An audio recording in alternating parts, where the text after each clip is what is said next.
Quando a arte me chamou, eu disse sim, eu quero brincar.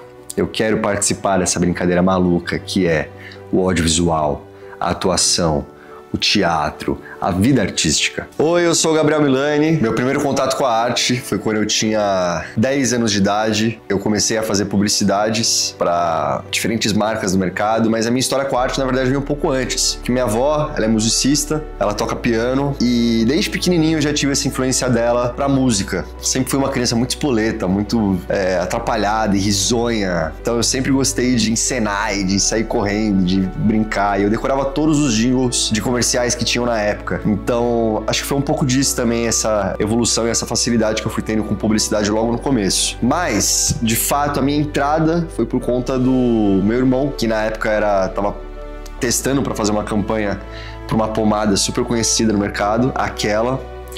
E aí, ele não passou, mas a minha mãe se interessou, porque ele era super bonitinho, bebê fofinho, e levou para fazer um booking numa agência de casting.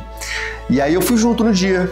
E a moça olhou pra gente e falou: nossa, lindo seus filhos e tal. Por que você não faz no maior também um booking? A minha mãe, não, melhor não. Só que meu pai tava no dia também, felizmente, falou: não, vamos fazer sim, faz os dois. E aí uma semana depois eu já fui chamado pro primeiro trabalho, que era uma figuração de um coral de meninos assim. Não posso falar marcas, mas uma marca de carro. E aí foi quando virou a chavinha desse mundo mágico do set, né, da atuação e do audiovisual, digamos assim. E aí depois dali foi só o começo de muita coisa legal que aconteceu depois. Oi, meu nome é Gabriel Milani, eu tenho 13 anos e eu moro aqui em São Paulo. Quem me levava pros testes era o meu avô, que sempre me deu uma super força. A gente ia de metrô, saía lá da Zona Norte, vinha aqui pra Zona Sul, ou enfim, pra outras regiões de São Paulo, pra poder testar e pra poder desenvolver essa escola que de fato foi pra mim, de trabalhos e de como eu poderia cada vez mais performar de uma forma melhor nos testes. Eu devo muito a ele por isso.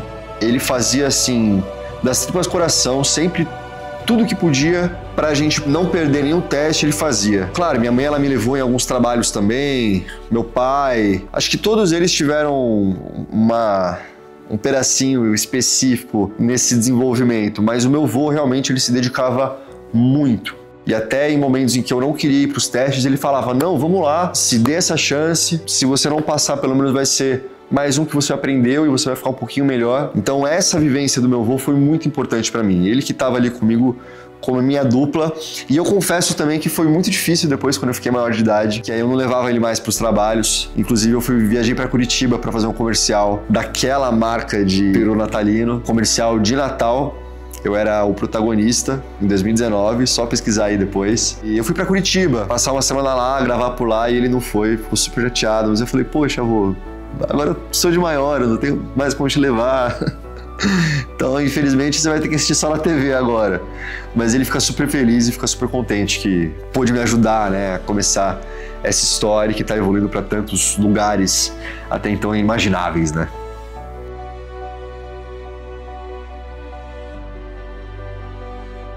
A partir do momento que você põe uma criança para trabalhar, isso já vira algumas chavinhas, né? Que talvez precisassem ser viradas só mais para frente. Essa responsabilidade do set, de você jogar uma criança num teste e ter que fazer com que ela lide com a frustração, muitas vezes, de não passar, porque é uma escola mesmo, né? Não só de trabalho, mas da vida. Essa é uma vivência muito específica, que talvez, diferente das outras crianças que não estiveram nesse mercado, eu tive. Então, é muito dolorido quando você tá esperançoso. Eu lembro até hoje, uma marca que eu ia fazer comercial de refrigerante, que eles iam gravar em Florianópolis. Eu tava entre um dos editados, super cotado para aprovar, já tava com a mala praticamente pronta. E chegou nos finalmente e não aconteceu. Então isso bate diferente quando você é criança, né? Um jovem que está trabalhando. Fora que, claro que hoje a gente tem, antigamente também, mas hoje a gente tem mais essa fiscalização com as crianças no set, principalmente em relação às leis de você não poder ter a criança por mais de 6 horas, né? Ela também acho que não pode trabalhar direto, enfim. Mas antes, isso também era diferente. E talvez era menos fiscalizado do que é hoje, principalmente nas grandes produções. De tal forma que, em muitos momentos, as produtoras priorizavam o trabalho e a produção do que talvez a saúde dessas crianças, né? Eu peguei pouco isso porque publicidade sempre costuma ser mais rápido. Você grava em um dia, 2 e o negócio acontece. Mas ao mesmo tempo também, já fiquei sim mais de 6 horas no set enquanto criança. E para uma criança isso é desafiador. É uma porrada assim na cabeça. E, de novo, você tem que segurar um set, você tem que dar o seu melhor, porque as pessoas estão ali desde as 6 horas da manhã já, a galera montando luz, montou ferragem, montou tudo para você chegar e fazer o seu trabalho da melhor forma possível. E quando isso não acontece, é difícil. Ainda mais para uma criança. Eu já perdi o aniversário da minha avó porque estava trabalhando. Minha avó, que faz dia 15 de janeiro todos os anos, que foi uma mãezona para mim, me criou até os 15. Certa vez, de fato, eu estava lá na gravação enquanto minha família estava toda reunida para poder comemorar o aniversário dela. E saí super tarde esse dia, foi bem triste assim, porque querendo ou não é uma data especial e que as pessoas estão comemorando, mas ela também foi super carinhosa e entendeu que de fato era trabalho, né? E eu também, por ter essa vontade cada vez maior de fazer mais trabalhos nessa época, quando eu passava em algum trabalho era sempre uma alegria.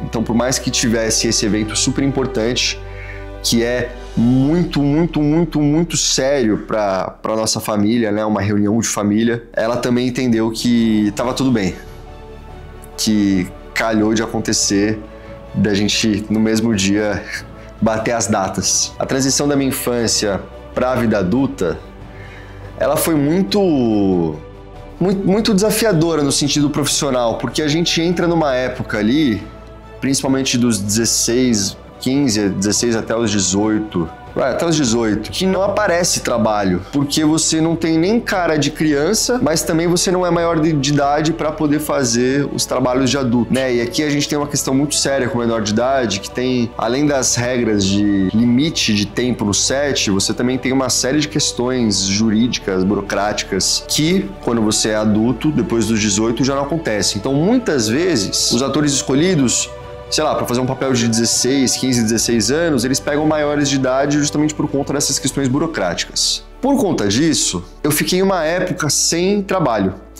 E acho que o que mais me pegava nessa profissão era de fato a inconstância, de você não saber quando que ia acontecer um novo trabalho. Eu lembro que minha mãe, ela batia muito na tecla de que eu devia fazer uma faculdade, justamente pelo fato dessa instabilidade na profissão. E assim eu fiz. Ela já tinha esse background de computação e quando a gente conversou sobre isso, a gente entendeu que, claro, foi um papo demorado, mas a gente entendeu que sistemas de informação seria um curso interessante para eu fazer, que poderia me gerar um retorno financeiro e que seria uma profissão mais estável do que a atuação. Dito isso, 3º ano do ensino médio, prestei o vestibular e passei na USP para sistemas de informação, mas nunca deixei de participar de testes nessa época, porque realmente o volume de trabalhos era menor, por conta da minha idade. Só que aí, o tempo foi passando e as coisas foram melhorando. E aí eu fui começando a pegar cada vez mais trabalhos e trabalhos mais importantes. Saí um pouco da publicidade, fui mais pro conteúdo também, comecei a fazer minhas primeiras aparições em séries, e aí isso virou outra chavinha, porque ao mesmo tempo que isso acontecia, eu não estava feliz com o meu curso. Eu cheguei no 3º ano de faculdade e eu vi que eu não queria ficar 8, 9, 10 horas atrás de um computador programando, que é o que a maioria dos meus colegas estavam fazendo, né? Estagiando em grandes bancos, em escritórios, e eu sentia que aquilo não era para mim. Eu queria fazer uma coisa muito mais corporal, uma coisa mais artística, mas sempre guiado ainda por esse pensamento de que a profissão de atuação era instável. Só que a grande virada mesmo e a grande tomada de ação foi quando, no começo da pandemia, eu decidi largar a faculdade. Eu falei, não quero mais fazer isso, não quero mais pensar em exercer essa profissão de computação, não é por aí o meu caminho. E aí eu comecei a analisar todas as possibilidades que eu ainda tinha enquanto um jovem de 21, 22 anos. E o que mais me incentivou a seguir foi de fato esse apoio dos meus pais que veio, claro, depois de muita conversa, de muito papo e de muito trabalho junto, mas dessa certeza, dessa confiança que eu passava para eles de que eu queria seguir no meio artístico e que eu não deveria renegar esse chamado, né? Que já é uma coisa que eu fazia desde criança. Então, eles me apoiaram. E aí o negócio começou a ficar mais interessante, porque eu, com a confiança que eles me passavam, eu comecei a ficar melhor nos testes também. Antes eu levava isso como uma coisa gostosa, um hobby que acontecia eventualmente, que me dava um retorno financeiro, mas a partir do momento que eu levei isso como profissão, de fato, aí a coisa começou a mudar.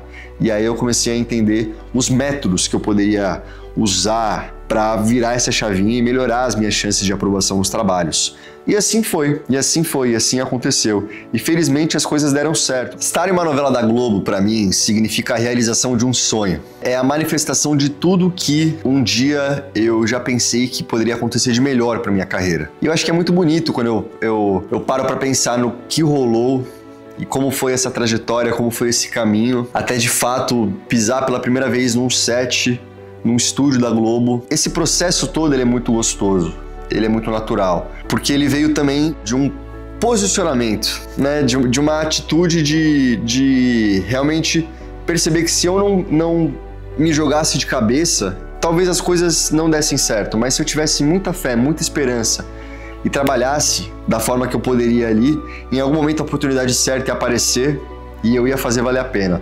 E de fato foi isso que aconteceu. O Felipe Aguiar, que é um assistente de elenco ali da Globo, viu um trabalho que eu fiz, uma participação em De Volta aos 15, na Netflix, achou interessante o meu trabalho, que por sinal foi um personagem mudo, que era um mímico, então eu não tenho nenhuma fala, e mesmo assim chamei a atenção, olha que interessante. E aí ele me mandou esse teste pra essa novela, que até então era Tutti Frutti, não era Garota do Momento ainda. Aí eu testei primeiro pra um personagem, depois pra outro, e aí terminei com o topete. E foi da forma mais bonita que poderia acontecer e da forma que poderia me passar mais confiança, que foi por vídeo. Eu aprovei por vídeo.